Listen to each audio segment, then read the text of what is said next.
algoritma clustering, di mana dalam kelompok atau tim kami ini beranggotakan saya sendiri, Yohanes Kirwaksono, Yohanes Prasetyo, dan Mega Lestari. Untuk yang pertama, saya akan menjelaskan tentang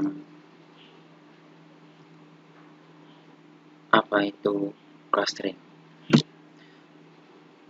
Clustering atau klasifikasi terdapat dua jenis, yaitu supervised classification dan unsupervised classification. Clustering dapat dianggap yang paling penting dalam masalah unsupervised learning. Sebuah cluster merupakan kumpulan objek-objek yang sama di antara mereka dan berbeda pada objek dari cluster lainnya. Untuk supervised klasifikasi itu adalah algoritma supervised learning, di mana algoritma yang digunakan untuk machine learning yang proses pembelajarannya diawasi. Kemudian algoritma ini memerlukan data berlabel untuk membangun sebuah model yang tingkat akurasinya bisa ditingkatkan dari waktu ke waktu. Jadi semakin banyak model tersebut mengolah data, maka tingkat keakurasiannya juga akan semakin tinggi. Kemudian untuk unsupervised classification, ini adalah konsep dasar dalam algoritma, di mana unsupervised learning ini proses pembelajaran lebih bebas karena tidak ada pengawasan. Algoritma unsupervised learning lebih bebas dalam proses eksplorasi data karena tidak memiliki data label dan bisa mencari karakteristik data yang tersembunyi. Kemudian untuk pengaplikasiannya, clustering algoritma dapat diterapkan dalam berbagai bidang, misalnya pemasaran, biologi, perpustakaan, asuransi, dan perencanaan kota, di mana clustering ini digunakan untuk pengelompokan, misalnya pemasaran, di mana di daerah A itu paling laku untuk produk makanan, kemudian di daerah B paling laku untuk produk minuman. Begitu pula dengan biologi, perpustakaan, asuransi, dan perencanaan kota. Di sini digunakan untuk pengelompokan secara besar, secara garis besar. Kemudian untuk klasifikasi itu sendiri, klasifikasi atau clustering algoritma dapat diklasifikasikan sebagai berikut, yaitu exclusive clustering, overlapping clustering, hierarchical clustering, dan probabilistic clustering. Atau untuk exclusive clustering sendiri adalah pengelompokan.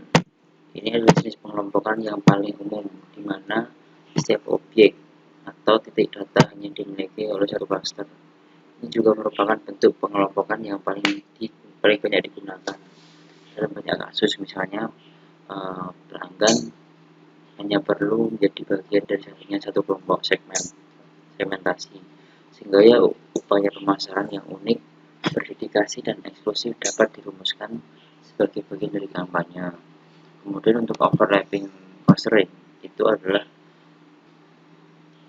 pengelompokan suatu objek di mana objek tersebut dapat menjadi bagian lebih dari satu cluster. Ini sebagian besar adalah objek yang garis batas, di mana kita mendefinisikan batas-batas cluster untuk saling tumpang tindih.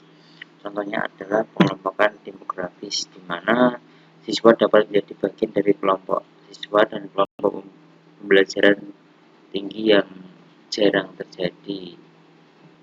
Kemudian untuk hierarchical clustering, adalah metode pengelompokan data yang dimulai dengan setiap satu pengamatan sebagai klasternya sendiri, kemudian terus mengelompokkan pengamatan ke dalam kelompok yang semakin besar.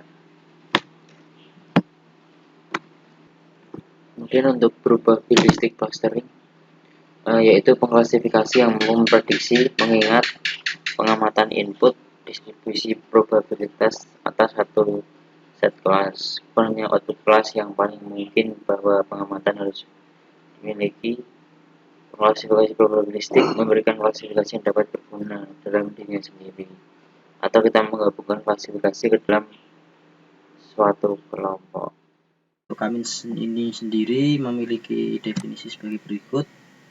Cummins merupakan algoritma untuk klaster dan objek berdasarkan atribut menjadi K-partisi di mana K lebih kecil dari N.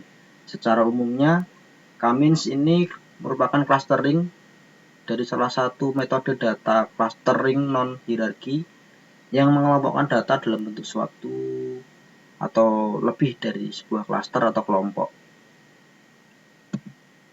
Terus untuk Cummins ini sendiri memiliki kelemahan. Jadi kalau dilihat bila jumlah data tidak terlalu banyak, maka akan mudah untuk menentukan cluster dari awalnya. Terus untuk yang berikutnya, jumlah cluster sebanyak K itu harus ditentukan sebelum dilakukan perhitungan. Terus untuk yang ketiga, tidak pernah mengetahui real cluster dengan menggunakan data yang sama, namun jika dimasukkan dengan cara berbeda, akan mendapatkan produksi cluster yang berbeda juga jika jumlah datanya sedikit. Yang selanjutnya, tidak terlalu kontribusi dari atribut dalam proses pengelompokan karena dianggap bahwa setiap atribut memiliki bobot yang sama.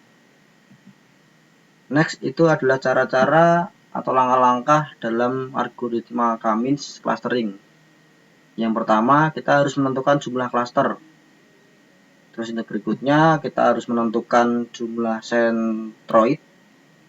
Sentroid ini dalam menentukan nilai sentroid ada rumusnya, yaitu untuk awal sentroid dilakukan secara acak, sedangkan jika menentukan nilai sentroid yang merupakan tahap dari iterasi, maka digunakan rumus bagi berikut, di mana I dan K merupakan indeks dari clustering.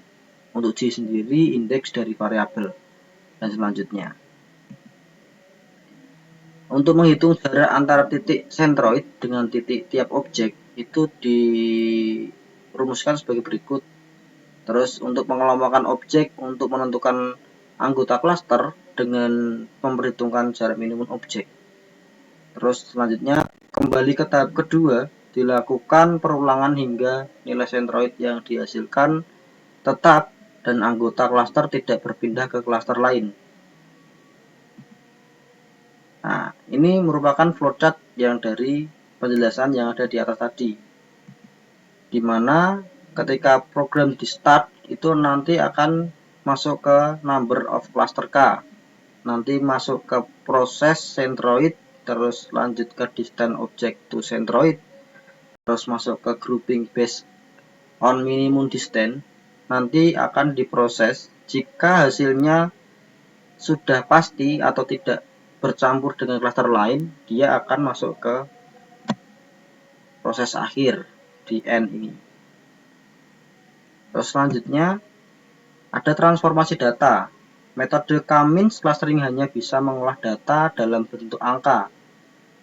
Maka untuk data yang berbentuk nominal harus diinisialisasikan terlebih dahulu dalam bentuk angka, dan caranya adalah sebagai berikut. Yang pertama, mengurutkan data berdasarkan frekuensi kemunculannya. Materi selanjutnya yaitu penerapan. Menerapkan Cummins clustering pada data pengemudi GoTrack. Sebagai contoh akan ditunjukkan cara kerja algoritma Cummins dengan dataset sampel dari data pengemudi pada aplikasi GoTrack. Di sini hanya akan digunakan dua fitur driver untuk dijadikan variabel, yaitu jarak rata-rata per hari dan kecepatan dalam mengemudi per hari. Dataset bersumber dari link di bawah ini. Langkah pertama yaitu import libraries. Pada kasus ini akan menggunakan library scikit-learn dan beberapa data acak untuk mengilustrasikan penjelasan sederhana pengelompokan Cummins. Pertama, kita lakukan import pandas untuk membaca dan menulis spreadsheet. Kemudian kita import NumPy untuk melakukan perhitungan yang efisien. Kemudian kita import matplotlib untuk visualisasi data.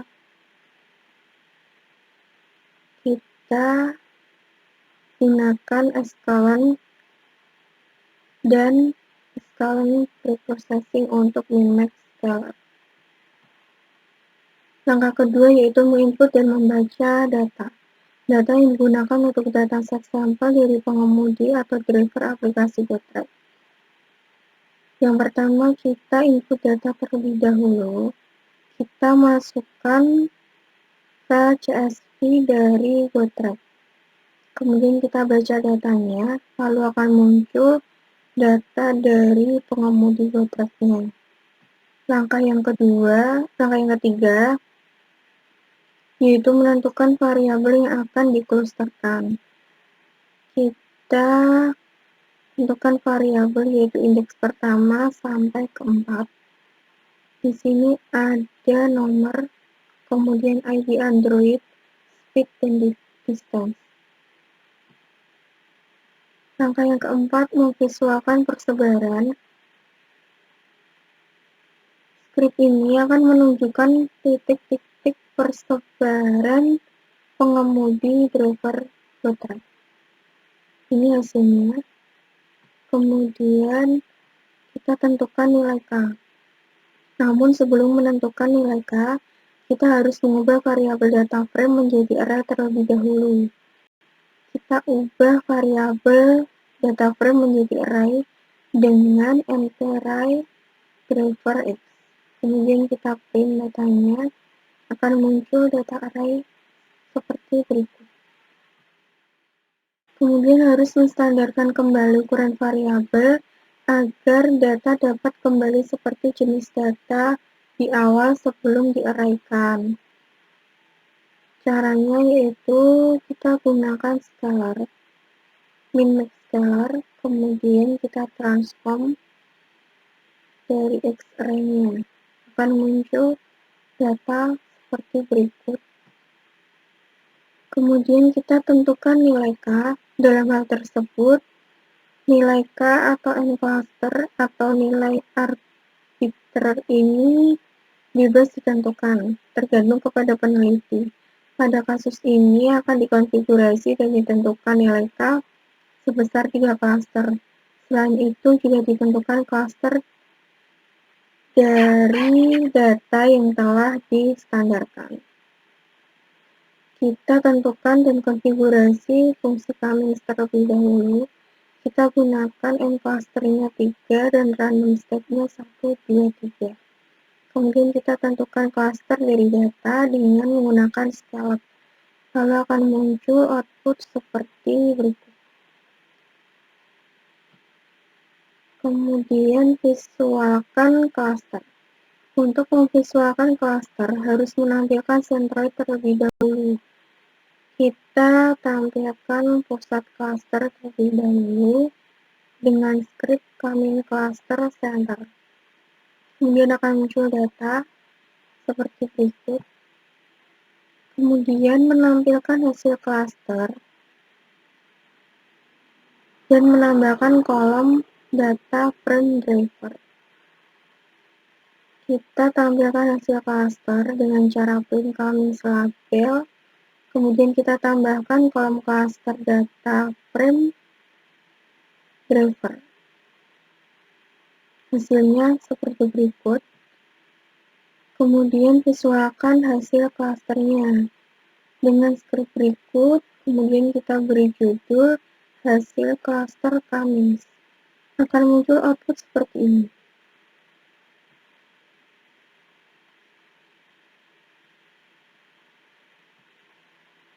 Sekian presentasi dari kelompok kami, kurang lebihnya kami mohon maaf. Wassalamualaikum warahmatullahi wabarakatuh.